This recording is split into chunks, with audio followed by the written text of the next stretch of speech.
قاری محمد طیب قاسمی کے YouTube channel کو سبسکرائب کیجئے اور امن کے پیغام کو پھیلانے میں ہماری مدد کیجئے اور نیچے دیے گئے ہوئے بیل آئیکن کو کلک کریں تاکہ ہر آنے والی نئی ویڈیو آپ کو براہ راست مل سکے۔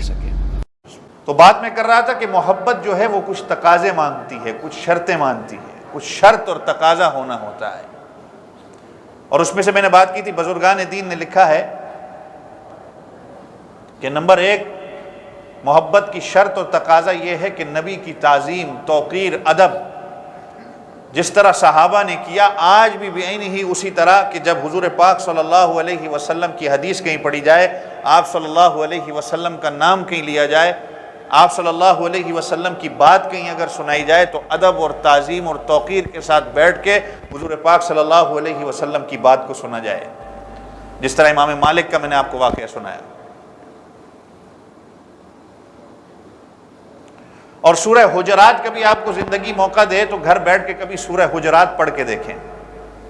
ترجمے کے ساتھ، یہ زندگی گزارنے کا آپ کو طریقہ سکھاتی ہے۔ سورہ حجرات کے اندر بھی اللہ کہتے ہیں ان الذین ینادونک من وراء الحجرات اکثرهم لا یعقلون، کچھ لوگ بدو قسم کے گاؤں کے حضور پاک صلی اللہ علیہ وسلم کے گھر کے باہر آئے اور نبی پاک صلی اللہ علیہ وسلم کو زور زور سے آوازیں دے کر پکارنے لگے۔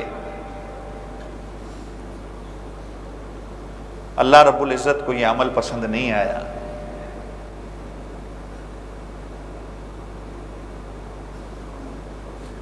اللہ کو یہ عمل پسند نہیں آیا کہ میرے محبوب کو ایسے پکارا جائے،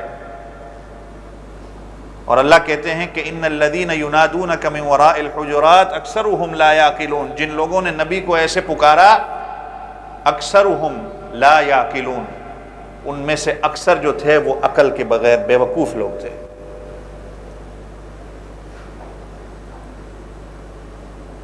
آج میں بھی اگر سڑکوں پر کھڑا ہو کر اسی طرح زور زور سے نبی کو آوازیں دینے لگوں،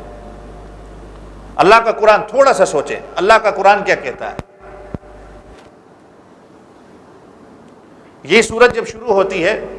یا ایھا الذین آمنوا لا تقدموا بین یدی اللہ ورسولہ واتقوا اللہ ان اللہ سمیع علیم، یہ وہی بات جو میں نے پچھلے جمعے کی تھی کہ نبی سے آگے نہیں بڑھنا۔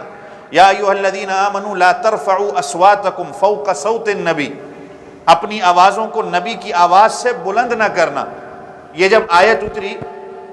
حضرت ابوبکر صدیق، حضرت عمر فاروق رضی اللہ عنہ کا درمیان میں آپس میں کچھ رنجش ہو گئی، جس کی وجہ سے یہ آیت کریمہ اتری۔ اس کے بعد کہا جاتا ہے کہ حضرت عمر فاروق رضی اللہ عنہ جب بات کرتے تو آپ صلی اللہ علیہ وسلم کو 2-3 مرتبہ پوچھنا پڑتا کہ عمر تم نے کیا کہا ہے؟ اتنا یعنی وہ خوف زدہ ہو گئے کہ اللہ نے چونکہ کہا ہے کہ اگر نبی کی آواز سے تمہاری آواز بلند ہو جاتی ہے تو کہیں تمہارے اعمال ضائع نہ ہو جائیں۔ ایک اور صحابی رسول تھے، ان کی آواز ذرا اونچی تھی، اس آیت کریمہ کے بعد وہ اپنے گھر سے ہی نہیں نکلے۔ تو آپ صلی اللہ علیہ وسلم نے پوچھا کہ بھائی وہ صحابی کہاں ہیں، کوئی بیمار تو نہیں ہے، کافی عرصے سے نظر نہیں آئے؟ تو جا کے پوچھا تو کہا کہ بھائی میری آواز جو ہے وہ اونچی ہے، ہمارے بعض دوستوں کی جس طرح آواز بہت اونچی ہوتی ہے، تو مجھے ڈر ہے کہ کہیں میرے اعمال ضائع نہ ہو جائیں۔ تو آپ صلی اللہ علیہ وسلم نے کہا کہ اس صحابی سے کہو کہ تم اس کے اندر شامل نہیں ہو۔ دیکھو صحابہ کتنا احتیاط کرتے تھے۔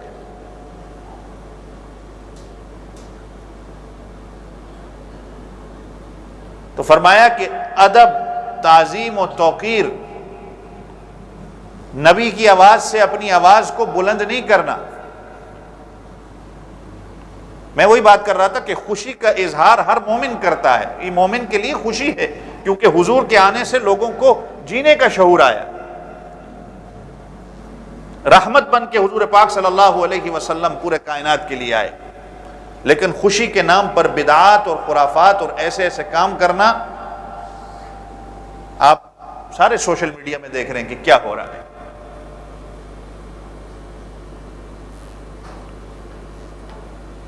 یہ طریقہ اسلام کا نہیں ہے،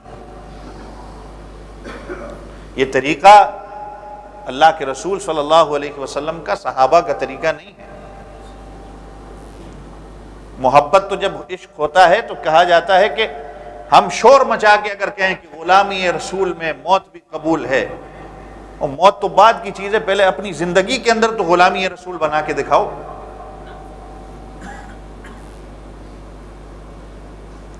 کہ میں یہ کہوں کہ غلامی رسول میں مجھے نبی کا چہرہ بھی قبول ہے،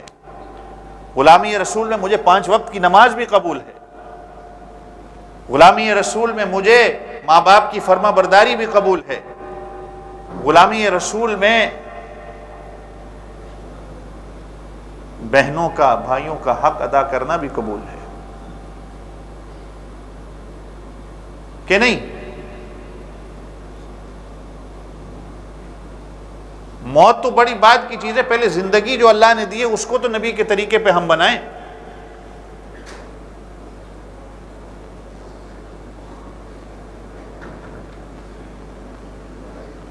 کہ جس کا شاعر کہتا ہے کہ نماز اچھی، روزہ اچھا، زکوٰۃ اچھی، حج اچھا،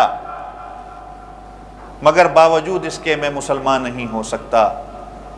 نہ کٹ مروں جب تک نبی صلی اللہ علیہ وسلم کی عظمت پر، خدا شاہد ہے کامل میرا ایمان ہو نہیں سکتا۔ پھر میں نے بات کی تھی کہ نبی علیہ السلام کی نسبت جو ہے، ہر نسبت کے ساتھ جس چیز کی نسبت نبی کے ساتھ ہو گئی اس سے محبت۔ پھر بات ہوئی تھی کہ حضور پاک صلی اللہ علیہ وسلم کے صحابہ سے اور اہل بیت سے محبت، اس لیے کہ ہمارے ایمان کا پل ہے یہ کہ صحابہ تمہیں نبی کے ساتھ جوڑ رہے ہیں، ان کو درمیان میں سے کاٹ دیا تو دین تمہیں سمجھ نہیں آئے گا۔ اس کے بعد میں نے کہا تھا کہ تعلیمات نبوی پر عمل، جس طرح صحابہ نے کر کے دکھایا، جس طرح اکابرین امت نے کر کے دکھایا،